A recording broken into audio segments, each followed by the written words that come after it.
बिस्मिल्लाहिर्रहमानिर्रहीम अस्सलाम वालेकुम दोस्तों, आज की वीडियो में हम आपको बताएंगे कि आप अपनी USB को LED में लगाकर उस USB से कोई वीडियो, फिल्म या ड्रामा किस तरह से डिलीट कर सकते हैं। तो चलिए वीडियो को शुरू करते हैं। तो दोस्तों, ये USB हमने LED में लगा दी है। तो ये फर्स्ट नंबर पे फ़ोटोज़ हैं, फिर म्यूज़िक है, फिर मूवी है। तो मैं वीडियोज़ में से कोई वीडियो डिलीट करूँगा तो मैं वीडियो पे आ जाता हूँ।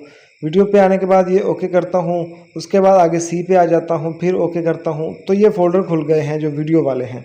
तो मैं यहाँ एक वीडियो ओपन पड़ी है लास्ट में, मैं उसको डिलीट करता हूँ। आप फ़ोल्डर में से करना चाहें तो कर सकते हैं। ये लास्ट में वीडियो पड़ी, इस पर सिलेक्शन का निशान आ गया। तो ये देखें, छोटी स्क्रीन में चलना शुरू हो गई। अब इसको डिलीट किस तरह से करना है, ये रेड बटन के साथ ग्रीन बटन जो खड़ा है, अब आप ग्रीन बटन को दबाएंगे तो ये डिलीट का ऑप्शन आ गया।